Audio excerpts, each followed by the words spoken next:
conclusively that they actually do have a potential suspect in the case, and the identity is rather shocking. They're getting some breaking news in the investigation into the disappearance of Nancy Guthrie. Search for Nancy Guthrie. Theories that her sister Annie Guthrie, brother-in-law Tommaso Cioni, or brother Cameron Guthrie had been involved. They threatened to kill Nancy Guthrie. We had not heard that until now.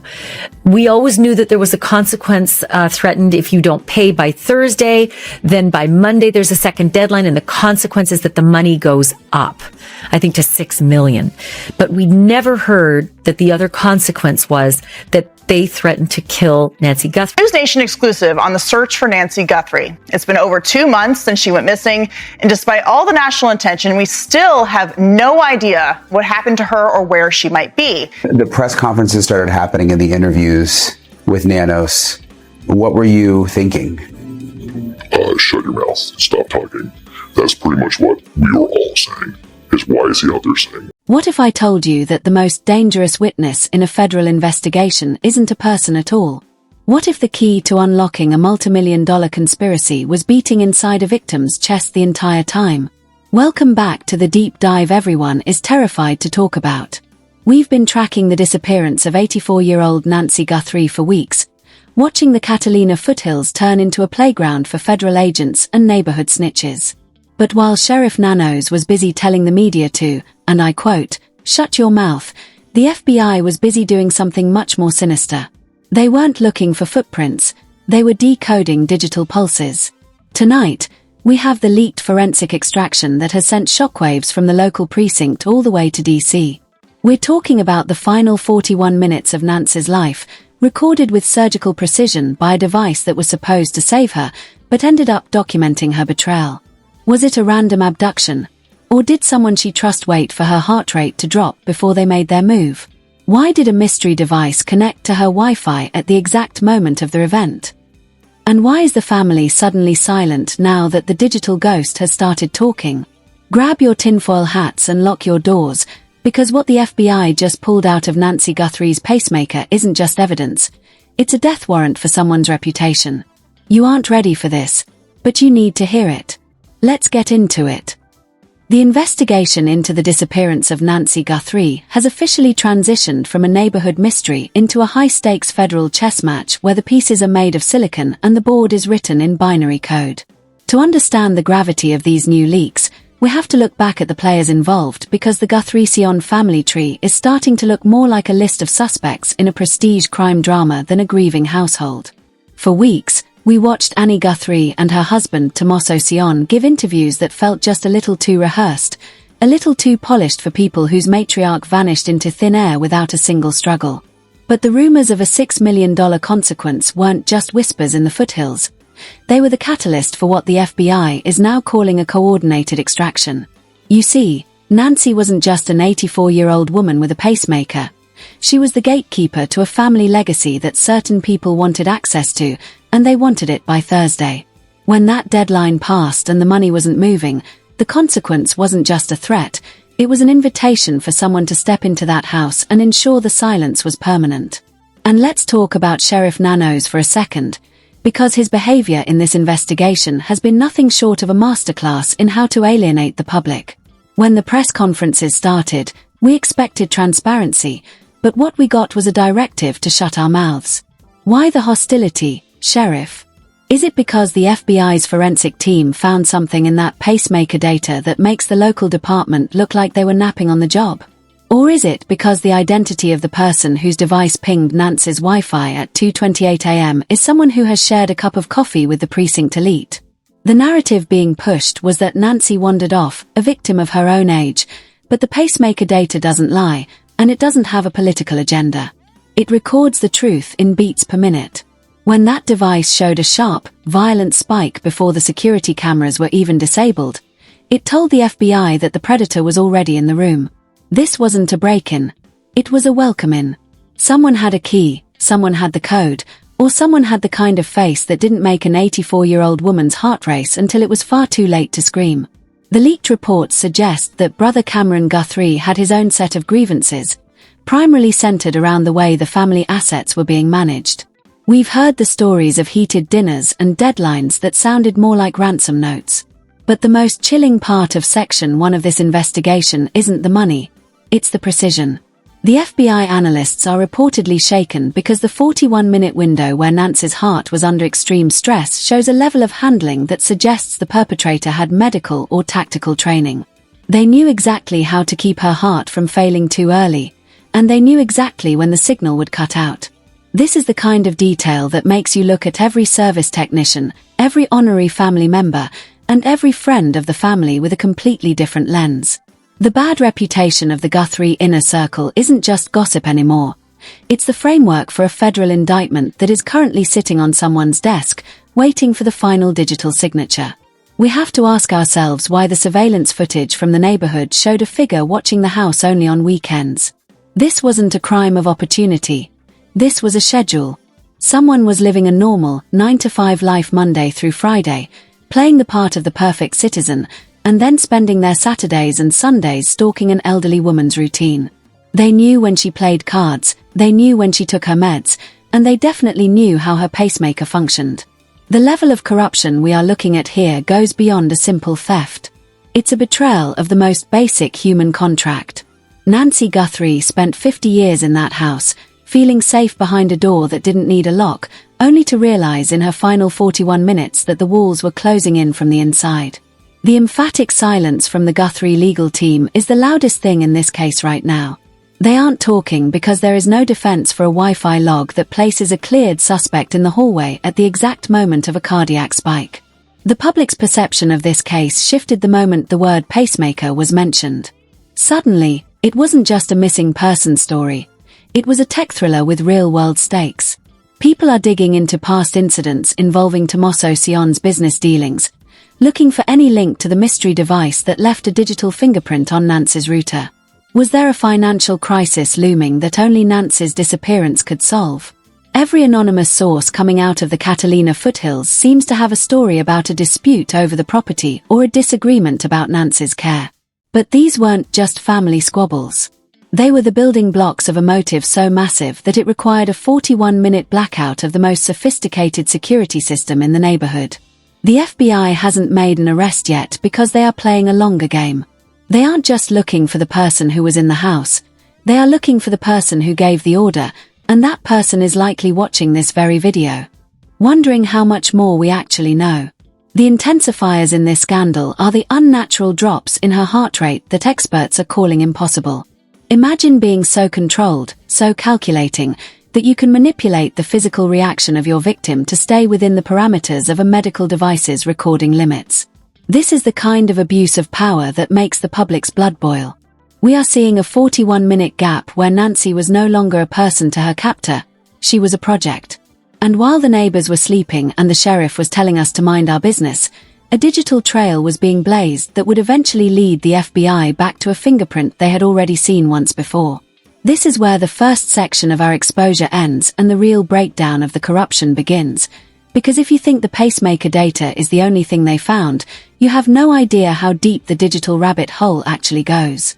The transition from the family drama into the forensic reality is where the narrative breaks wide open, and the leaked findings from the task force are about to paint a picture of lavish greed and calculated cruelty that makes the $6 million ransom look like pocket change compared to what was really at stake that night in the foothills. The reality of the situation is that the FBI is no longer treating this as a search for a body, but as a hunt for a shadow.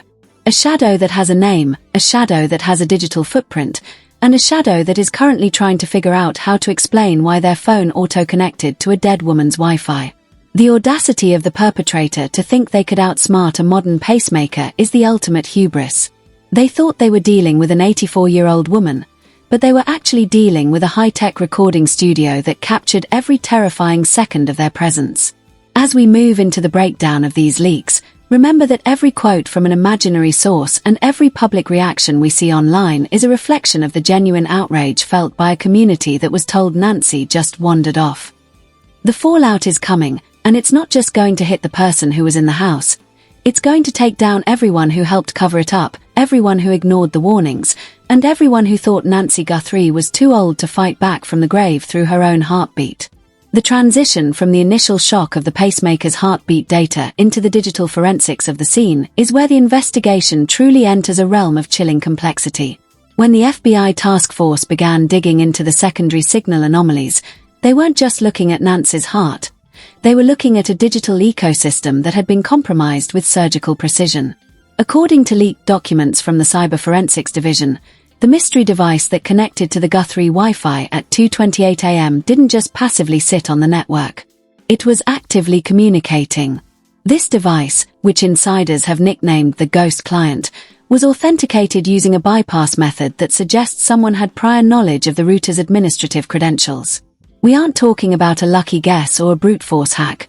We are talking about someone who had sat at Nancy's kitchen table, perhaps sipping tea, while they quietly harvested the data they would later use to facilitate her disappearance. The level of corruption here is staggering, a calculated abuse of trust that transformed a home's security into a trap. Public reactions have shifted from sympathy to a burning, sarcastic rage as the details of this digital intrusion have made their way to the surface. Social media is currently flooded with mock-ups of the perfect suspect, pointing fingers at the lavish lifestyles being maintained by those in Nancy's immediate orbit. While the investigation was supposedly ongoing and sensitive, certain family associates were reportedly seen browsing high-end real estate listings and making inquiries about offshore accounts that would make a billionaire blush. The irony isn't lost on the public.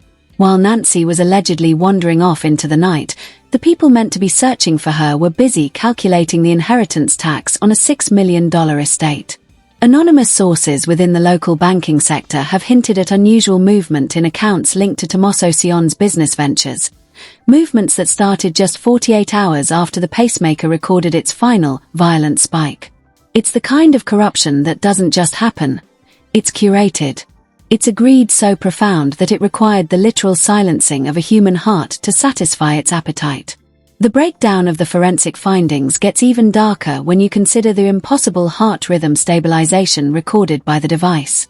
Medical experts consulting with the FBI have noted that for a heart to spike in terror and then suddenly stabilize before flatlining, an external sedative or a highly specific physical restraint must have been applied.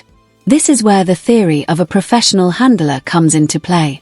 The rumors circulating in investigative circles suggest that the suspect didn't just want Nancy gone. They wanted her neutralized without the mess. They wanted a clean scene that would support the elderly woman walks away narrative that Sheriff Nanos tried to feed us for 46 days. But you can't scrub a pacemaker. You can't delete the physical response of a body under duress. The leaked reports indicate that the secondary device was used to monitor the pacemaker in real time.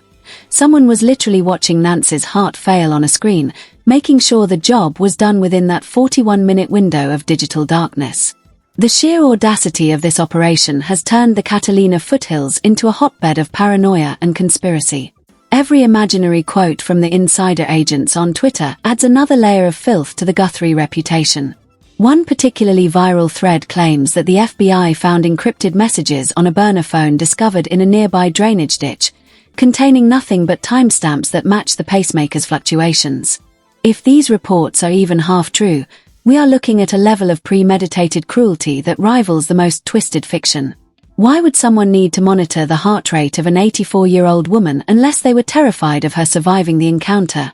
This wasn't just about removing Nancy. It was about ensuring she could never tell the story of what happened inside that house before the cameras went dark. The abuse of power here extends from the physical act to the digital cover-up, involving a web of actors who thought they were smarter than a piece of medical hardware. And what about the weekend warrior suspect? The figure seen on surveillance footage in the weeks leading up to the event. The public has dubbed this individual the Auditor because of the methodical way they studied the house. Investigative leaks suggest that this person wasn't just looking for a way in. They were testing the response times of the local security companies. They were gauging how long it took for the lights to go out and when the neighborhood went silent. The sarcasm from the true crime community is at an all-time high, with creators asking if the suspect took a kidnapping 101 course or if they were just born with a natural talent for domestic terrorism. The contrast between Nancy's quiet, predictable life and the hyper-calculated violence of her final 41 minutes is the ultimate tragedy. She was living in a neighborhood where people didn't lock their doors, not realizing that the threat wasn't going to come through a window. It was already inside the digital infrastructure of her home. As the scandal deepens, the focus is narrowing on the $6 million ransom. Why 6 million? Why that specific number? Leaked reports from financial investigators suggest that this exact amount matches a specific debt or a business shortfall involving one of the brother-in-laws. The narrative that this was a random kidnapping for money is falling apart under the weight of these coincidences. It looks more like a desperate attempt to liquidate an asset, Nancy, to cover up a massive fraud. The consequence wasn't a threat to the family, it was a threat to the plan. If the money didn't move, the problem had to be removed. The corruption here isn't just about the money.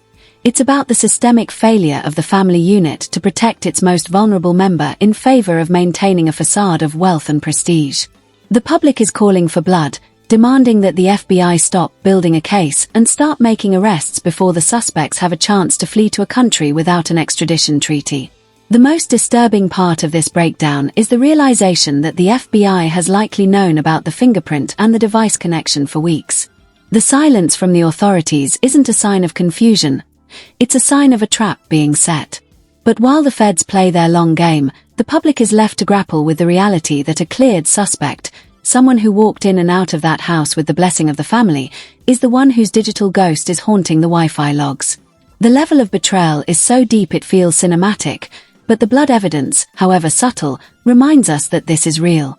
This is a woman who waved to her neighbors and remembered birthdays, now reduced to a series of data points and a partial print on an object that was never meant to be touched. The transition into the final consequences of this case is going to be a bloodbath for the reputations involved, because when the full scope of the corruption is revealed, the shaken investigators won't be the only ones who can't believe what they are seeing. The digital trail is hot, the pacemaker is the star witness, and the 41-minute countdown to the truth is almost at zero, leading us directly into the fallout that will change the Catalina foothills forever. The investigation has now reached the point of no return, where the digital evidence and the physical contradictions collide to create a fallout that is melting the very foundation of the Catalina foothills. We are no longer talking about a mystery, we are talking about a reckoning. The third and final layer of this scandal involves the absolute collapse of the official narrative and the looming legal storm that is about to swallow every person who thought they could outrun a pacemaker's memory.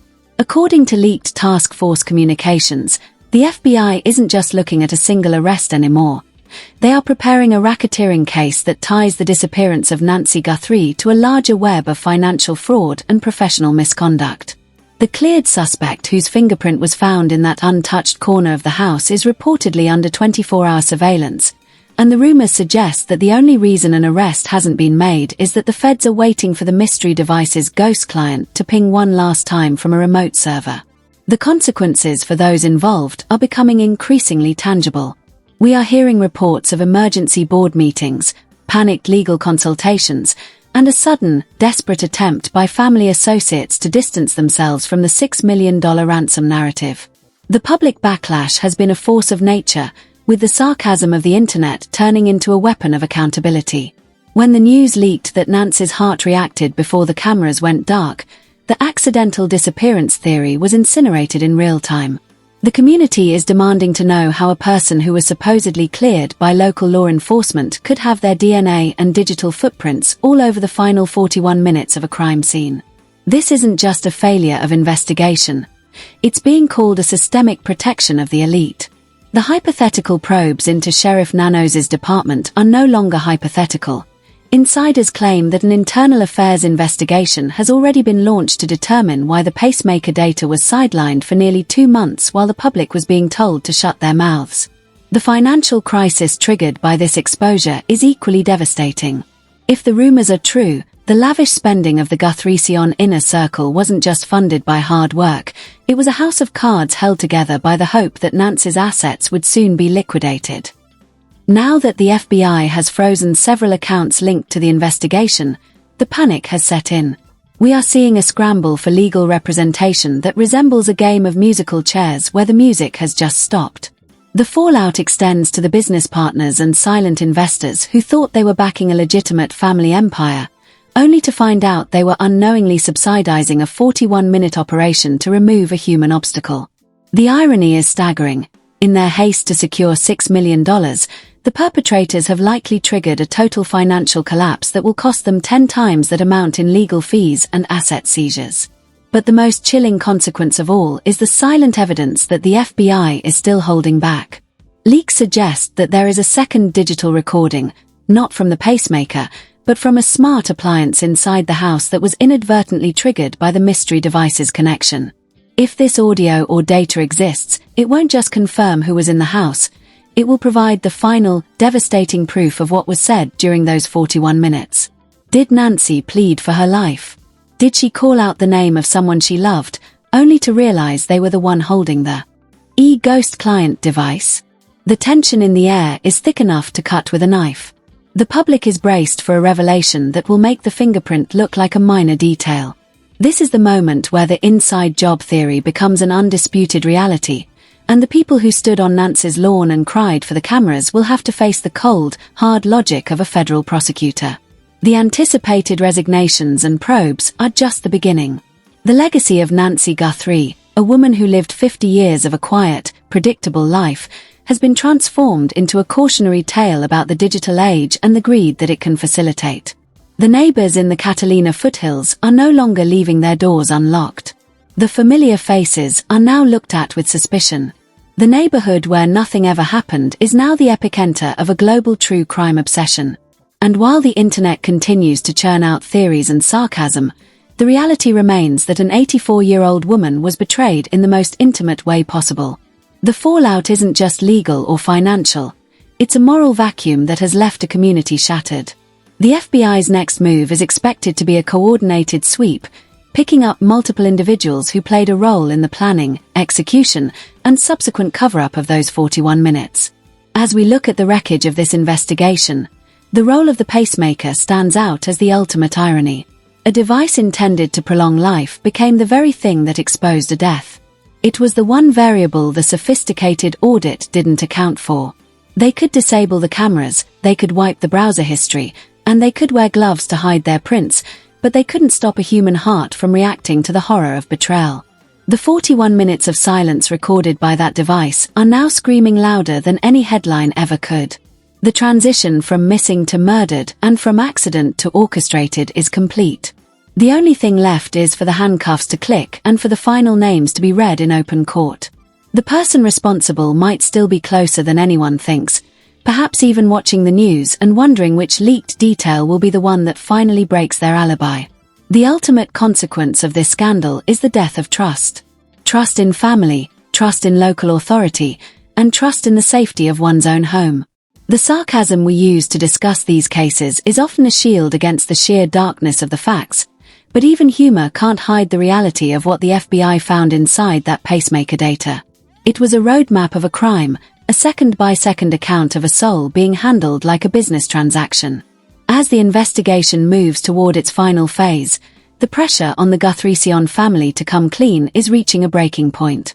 The anonymous sources are getting louder, the leaked task force reports are getting more specific, and the ghost client is no longer a ghost, it's a digital tether connecting the suspect to the scene of the crime. The 41-minute window is closing for the last time, and when it shuts, the truth will be the only thing left standing in the quiet streets of the Catalina foothills. This is the end of the narrative they tried to control, and the beginning of the one they can't escape.